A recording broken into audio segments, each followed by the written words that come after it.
நாட்டுக்காக உழைப்பதற்கே அண்ணா பிறந்தார்.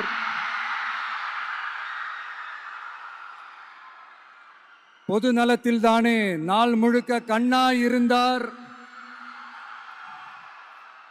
அப்படின்ட்டு எம்ஜிஆர் அவர்கள் ஒரு பாட்டு ஒன்று பாடியிருக்கிறாங்க, கேட்டிருப்பீங்க. அப்படிப்பட்ட நம்ம காஞ்சி தலைவர் அறிஞர் அண்ணா அவர்கள் பிறந்த மாவட்டம் தான் இந்த காஞ்சிபுரம் மாவட்டம்.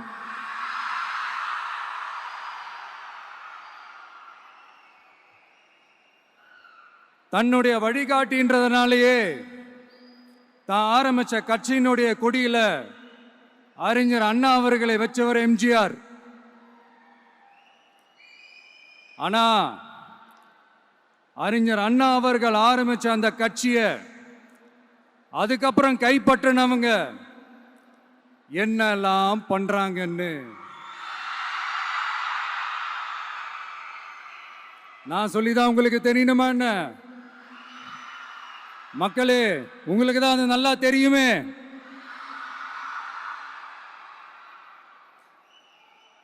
தனிப்பட்ட முறையில் எங்களுக்கும் அவங்களுக்கும் எந்த பிரச்சனையும் கிடையாதுங்க.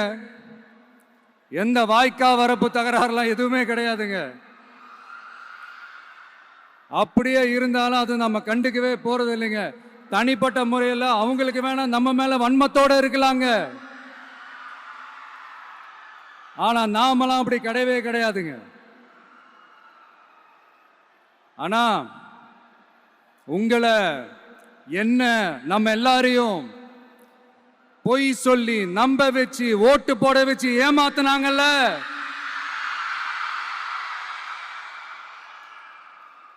அப்படி ஏமாத்தி ஆட்சிக்கு வந்து நல்லது செய்யற மாதிரி நடிக்கிறாங்கல்ல, நாடகம் ஆடுறாங்கல்ல,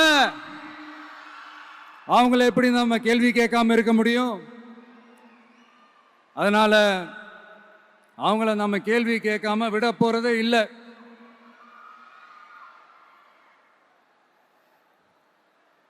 இதையே நான் காஞ்சிபுரம் மாவட்டத்தில் இருந்து நான் சொல்றேன்னா, தெரிஞ்சோ தெரியாமலோ இந்த மாவட்டத்துக்கும் நமக்கும் ஆட்டோமேட்டிக்காவே ஒரு கனெக்ஷன் ஒன்று ஏற்படுதுங்க.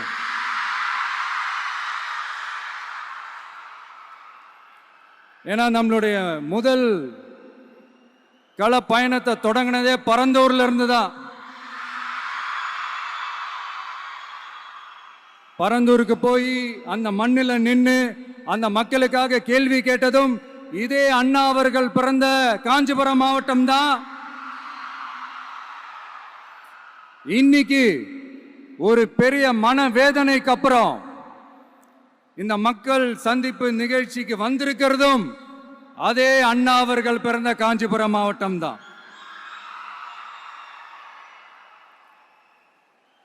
அதனால நமக்கு எல்லாமும் கொடுத்த நம்ம மக்களுக்காக எல்லா நல்லதையும் செய்யணும், அதுவும் சட்டப்பூர்வமாக செய்யணும், அங்கீகாரத்தோட செய்யணும், அதிகாரப்பூர்வமாக செய்யணும், ஒட்டுமொத்த தமிழ்நாட்டு மக்களுக்கும் செய்யணும், ஒரே மாதிரி செய்யணும், ஒரே எண்ணத்தோட செய்யணும்.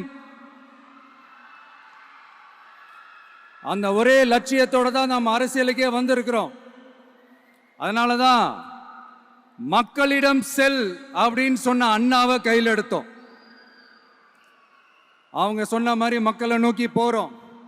ஆனா மக்களிடம் செல்னு சொன்ன அண்ணாவை மறந்தது யாரு? கொள்கையா? அதனப்பா கிலோ என்ன விலை என்னன்னு கேட்கிற அளவுக்கு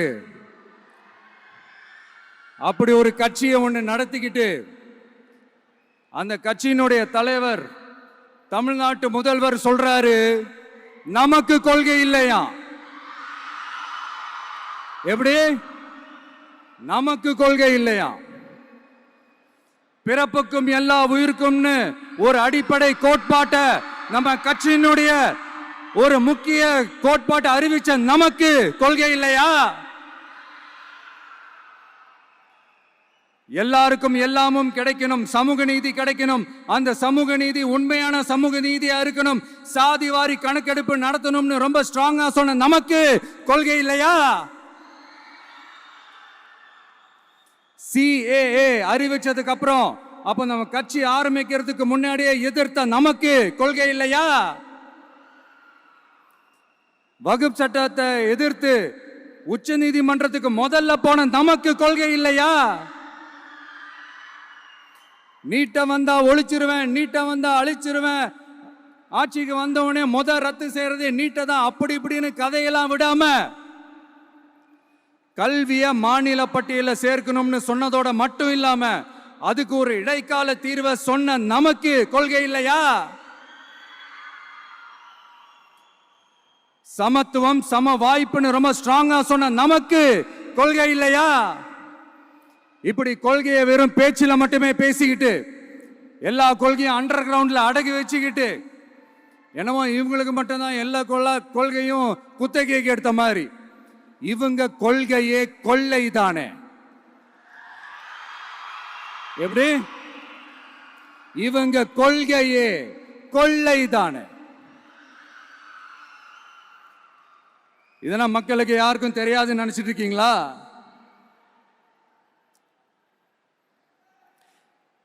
எங்க கட்சி ஒன்றும் சங்கரமணம் இல்லைன்னு சொன்னது யாரு? யார் சொன்னாங்க? ஏன் சொன்னாங்க? எதுக்கு சொன்னாங்க? இப்போ உங்க கட்சியில என்ன நடந்துகிட்டு இருக்குது அதையும் கொஞ்சம் யோசிச்சு பாருங்க, இதையும் கொஞ்சம் யோசிச்சு பாருங்க. அதனால பாப்பா, பவள விழா பாப்பா, நீ பாசாங்கு காட்டாத பாப்பா.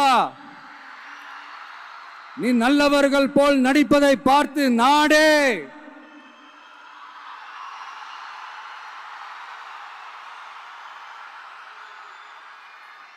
பாப்பான்னு சொன்னோம். அப்ப கூட பாத்தீங்கன்னா பாப்பான்றது ரொம்ப ஆசையா பாசமா சாஃப்டா தான் சொன்னோம். அதையே நீங்க அதிர்ச்சியா எடுத்துக்கிட்டீங்கன்னா அதுக்கு நாங்க என்ன பண்றது? அதே நீங்க விமர்சனம்னு சொன்னீங்கன்னா நாங்க என்ன பண்றது?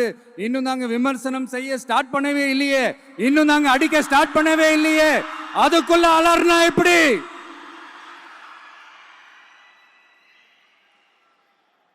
அதனால உங்க அரசவை புலவர்கள் யாராவது இருந்தாங்கன்னா கர்ச்சீஃப் எடுத்து அவங்க கண்ணீரை துடைத்து விடுங்கள். சரி, அது அவங்க பிரச்சனை, அவங்க பார்த்துக்கிட்டோம். நமக்கு எப்பவுமே மக்கள் தாங்க, மக்களுடைய பிரச்சனையை பத்தி பேசுறது தான். இன்னைக்கு நம்ம காஞ்சிபுரம் மாவட்டத்துக்கு வந்திருக்கிறோம். இங்க மக்கள் ஃபேஸ் பண்ற அந்த பிரச்சனையை பத்தி நம்ம பேசி ஆகணும்.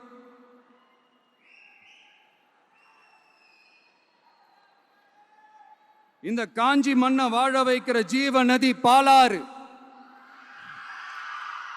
உயிர் நதி பாலாறு. இந்த மக்களோட உயிரோடவும் ரத்தத்தோடும் கலந்து ஓடுவது பாலாறு. அந்த பாலாறை இன்னைக்கு பெரியார் பெயரையும் அண்ணா பெயரையும் சும்மா பேருக்கு வச்சுக்கிட்டு ஆட்சி நடத்துறவங்க என்ன பண்றாங்க தெரியும்ல?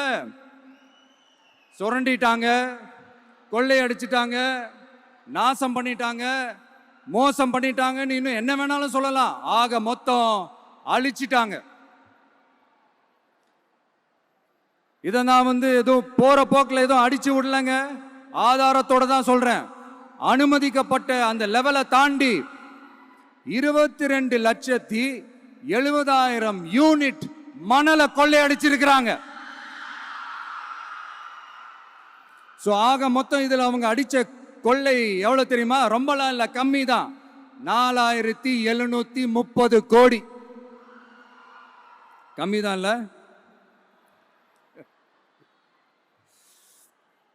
இதுக்கெல்லாம் அவங்க ஆதாரம்லாம் கேட்க முடியாது. ஏன்னா இந்த ஆதாரம்லாம் ஆல்ரெடி கோர்ட்ல இருக்குது, அமலாக்கத்துறை டிபார்ட்மெண்ட்ல இருக்குது.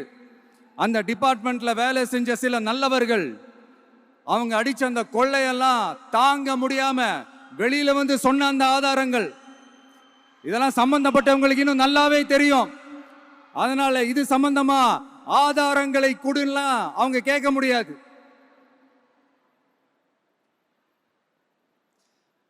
மணலை கொள்ளையடிச்சா நீர்நிலைகள் அழியும், ஏரி குளம் கண்மாய் எல்லாம் அழியும். இதெல்லாம் அழிஞ்சா விவசாயம் அழியும், விவசாயம் அழிஞ்சு போனா விவசாயிகள் அழிஞ்சிருவாங்க.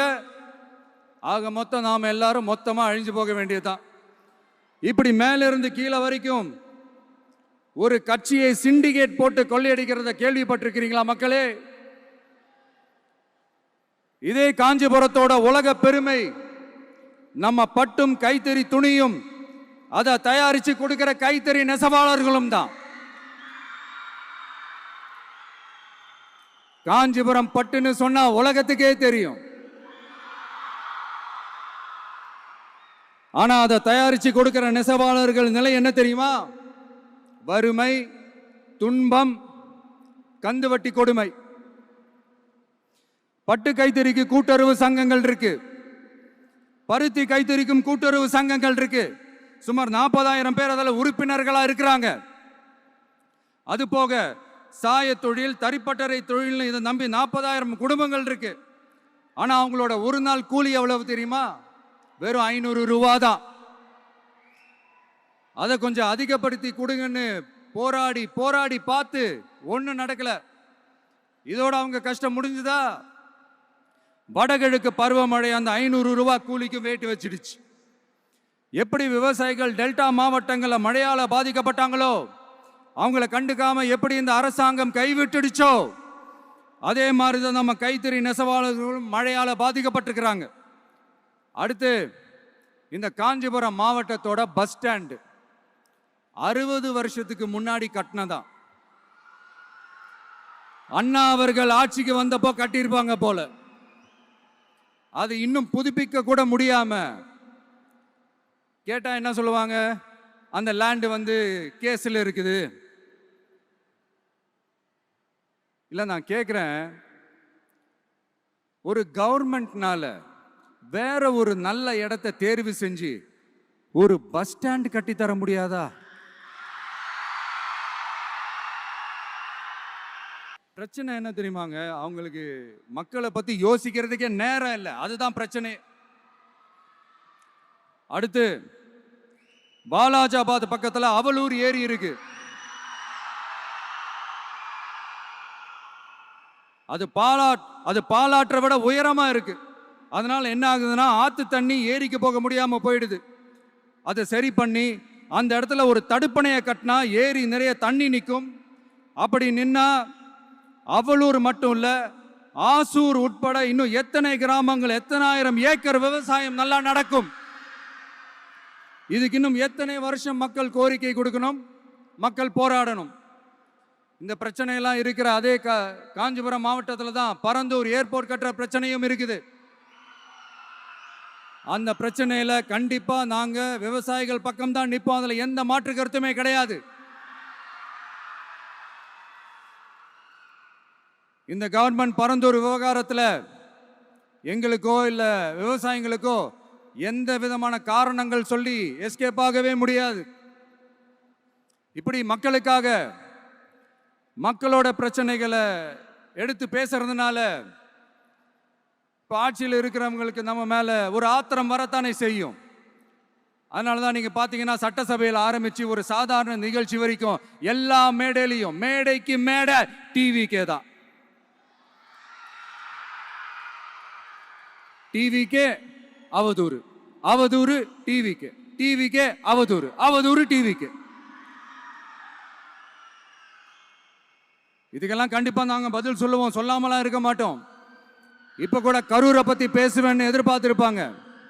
அதை நான் கொஞ்சம் அப்புறமா பேசுறேன். பட் இப்போ நம்மளுடைய விஷன் என்னன்னு சொல்லணும்னு நான் கொஞ்சம் ஆசைப்படுறேன். நம்ம ஆட்சிக்கு வந்தா, அது என்ன வந்தா,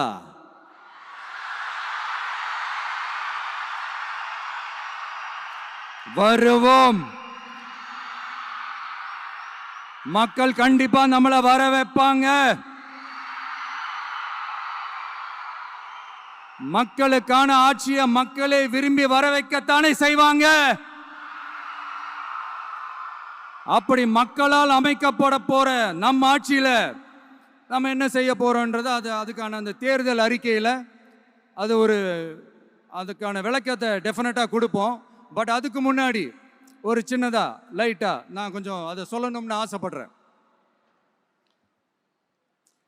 எல்லாருக்கும் நிரந்தரமான வீடு இருக்கணும்.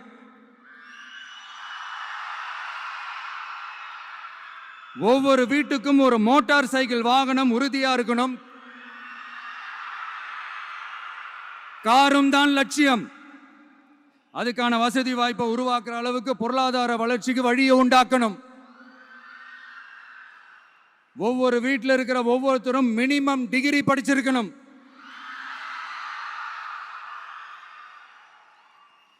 ஒவ்வொரு வீட்டிலையும் குறைந்தபட்சம் ஒருத்தருக்கு நிரந்தர வருமானம் கிடைக்கணும். அதுக்கான வேலை வாய்ப்பை உருவாக்கணும். அதுக்கு தகுந்த மாதிரி கல்வியில பாடத்திட்டத்தில் சீர்திருத்தம் செய்யணும். கவர்மெண்ட் ஹாஸ்பிட்டல்ஸுக்கு மக்கள் எல்லாரும் பயம் இல்லாம நம்பி போற மாதிரி மாத்தணும். பருவமழை காலத்தில் ஏற்படுற வெள்ளத்தால ஊரும் சரி மக்களும் சரி விவசாயமும் சரி பாதிக்கப்படாம இருக்கணும். அதுக்கு 4000 கோடி திட்டம்னு ஒரு உருட்டுனாங்களே, அந்த மாதிரிலாம் எதுவும் இல்லாம உண்மையான ஒரு பாதுகாப்பு திட்டத்தை உருவாக்கணும். மீனவர்களோட, தொழிலாளர்களோட, நெசவாளர்களோட, அரசு ஊழியர்கள் மற்றும் ஆசிரியர்களோட கருத்து கேட்டு அவங்களுக்கான பாதுகாப்பு மற்றும் வளர்ச்சி திட்டங்களை உருவாக்கணும். உருவாக்குறது மட்டும் இல்லை, அதை செயல்படுத்தணும். முக்கியமா இண்டஸ்ட்ரியல் டெவலப்மெண்ட்ஸ்ல கான்சென்ட்ரேட் பண்ணணும். எல்லாத்தையும் விட ரொம்ப ரொம்ப முக்கியம், சட்டம் ஒழுங்க ரொம்ப ஸ்ட்ரிக்டா வச்சிருக்கணும். நம்மளுடைய அம்மா, அக்கா, தங்கச்சிகள், அவங்களுடைய பிள்ளைகள், குழந்தைகள் எல்லாருக்கும் பாதுகாப்பை, அதுவும் உண்மையான ஸ்ட்ராங்கான பவர்ஃபுல்லான பாதுகாப்பை உண்டாக்கணும். அண்ணா யூனிவர்சிட்டியில நடந்த அந்த பெண்ணுக்கு நடந்த அந்த பிரச்சனை மாதிரியோ, இல்ல கோவையில் நடந்த அந்த கல்லூரி பெண்ணுக்கு நடந்த பிரச்சனை மாதிரியோ அதெல்லாம் நடக்க விடவே கூடாது. நம்ம வீட்டு பெண்கள் ஸ்ட்ராங்கா, பயமே இல்லாம தைரியமா இருக்கணும்.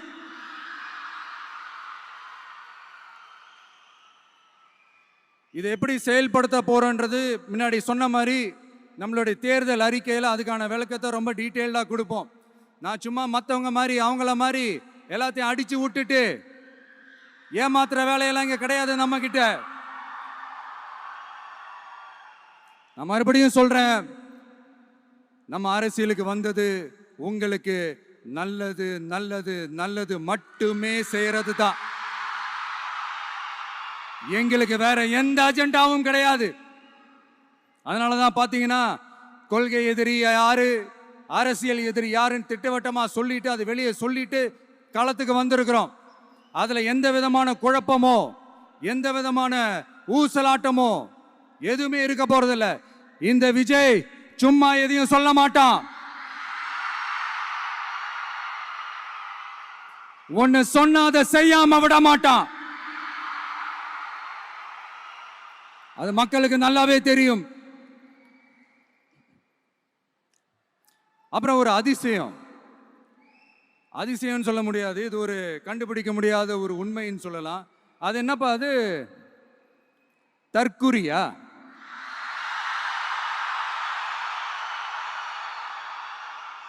நம்ம டிவிகேக்கு சப்போர்ட் பண்ற கோடிக்கணக்கான லட்சக்கணக்கான மக்கள், நம்மளுடைய நண்பிகள், நம்மளுடைய ஜென்சி கிட்ஸ் எல்லாரையும் தற்குறிகள்னு சொல்லி வாங்கி கட்டிக்கிட்டு இப்போ அவங்களாம் தற்குறி எல்லாம் கிடையாது, அப்படிலாம் அவங்கள கூப்பிடாதீங்க. அவங்க சங்கிகள்லாம் கிடையாது, அப்படிலாம் அவங்கள கூப்பிடாதீங்கன்னு சொல்லி ஒரு குரல். யாருடா அந்த குரல் அப்படின்னு பார்த்தா, இப்ப ரீசெண்டா அறிவு திருவிழான்னு ஒண்ணு நடத்தினாங்கல்ல, சாரி அவதூறு திருவிழா. அதுல அவங்க தலைமையே குழப்பற மாதிரி, அறிவு கண்ணை திறந்து வைக்கிற மாதிரி ஒருத்தர் பேசியிருக்கிறார். அவர் யாருன்னா அது அவங்களோட எம்எல்ஏவே. அந்த எம்எல்ஏ யாருன்னா நம்மளுடைய கொள்கை தலைவர்கள் ஒருத்தரான மக்கள் சேவகர் அஞ்சலை அம்மாளோட சொந்தக்காரர். என்னடா இது இப்படி ஆகி போச்சு, டிவிகேக்கு சப்போர்ட் பண்ற மாதிரி நம்ம கட்சியிலேருந்தே ஒரு குரல் வருதுன்னு சொல்லி தலைமையில ஃபுல்லா கன்ஃபியூஷன். அந்த கன்ஃபியூஷன் இதோட நிக்காது, அந்த ஆதரவு குரல் ஒரு வீடு விடாம, ஒரு இடம் விடாம, எல்லா இடத்துலயும், எல்லா வீட்லயும் இன்னும் பலமா எதிரொலிக்குதான் இல்லையான்னு பாருங்க. சும்மா பிளாஸ்ட் தான்.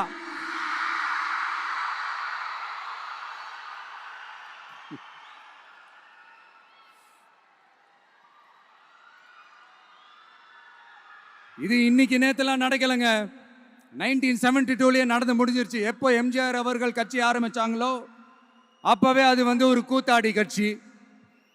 எப்போ எம்ஜிஆர் அவர்களுக்கு பின்னாடி அத்தனை மக்கள் திரண்டு நின்னாங்களோ அப்பவே அது ஒரு கூத்தாடி கும்பல்.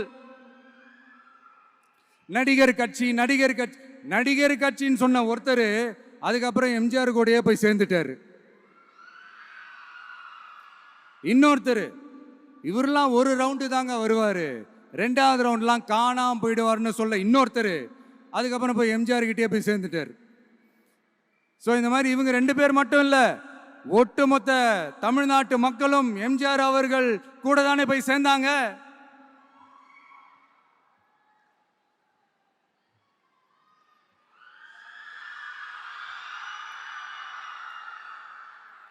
அதனால இது வரலாறு. இந்த வரலாறு நம்மளை விட அவங்களுக்கு இன்னும் நல்லாவே தெரியும். அதனால தான் பார்த்தீங்கன்னா 53 வருஷமா அதே கதறல்கள். கூத்தாடி கூட்டம், நடிகர் கட்சி, நடிகர் கூட்டம், இப்படி. மர்மயோகின்ற ஒரு படத்துல அவருடைய கேரக்டர் பேர் கரிகாலன். அதுல ஒரு சூப்பர் டயலாக் ஒன்று சொல்லியிருப்பாரு. குறி வைத்தால் தவற மாட்டேன், தவறுமானால் குறியே வைக்க மாட்டேன்.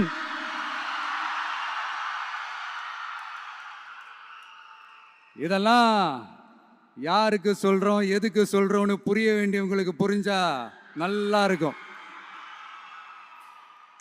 ஏண்டா இந்த விஜய தொட்டோம்,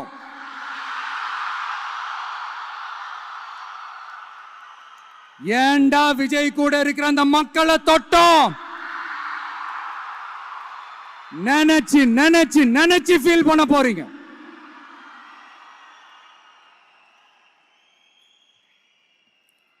அப்புறம் நமக்கு இந்த அரசியல் புரிதல்லாம் இல்லை, அது இல்லை, இது இல்லை. அப்புறம் நான் கேட்குறேன், மக்கள் எல்லாரும் உங்களுக்கு தற்குறிகளா?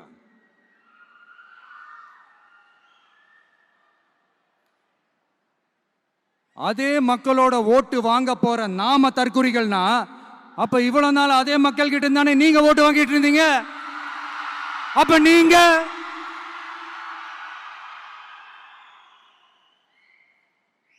அந்த மக்களுக்கு நீங்க காட்டுற மரியாதையும் நன்றியும் இதுதானா?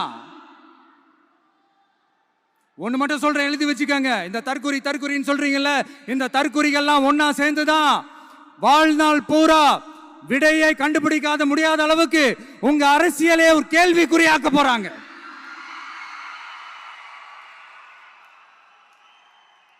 இவங்கெல்லாம் யாரும் இங்க தற்குறிகள்லாம் கிடையாது. இவங்க எல்லாரும் தமிழ்நாட்டு அரசியலோட ஆச்சரியக்குறி.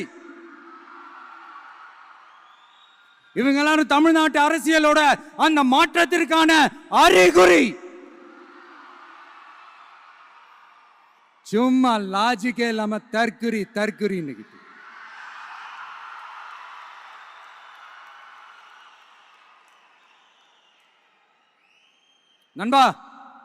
நம்பி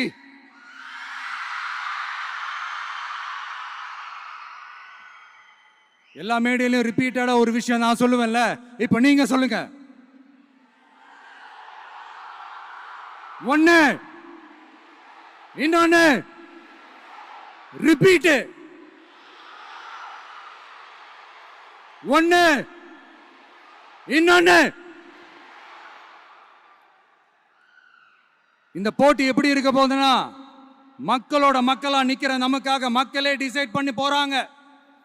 my dear sir, my dear uncle,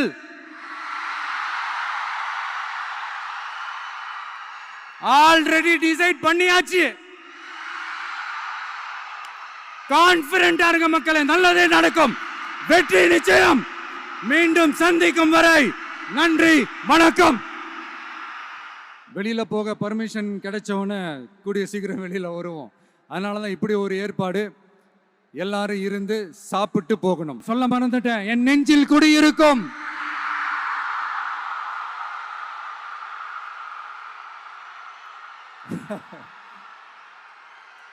sorry, slip my mind. Thank you. மீண்டும் சந்திக்கும் வரை நன்றி, வணக்கம்.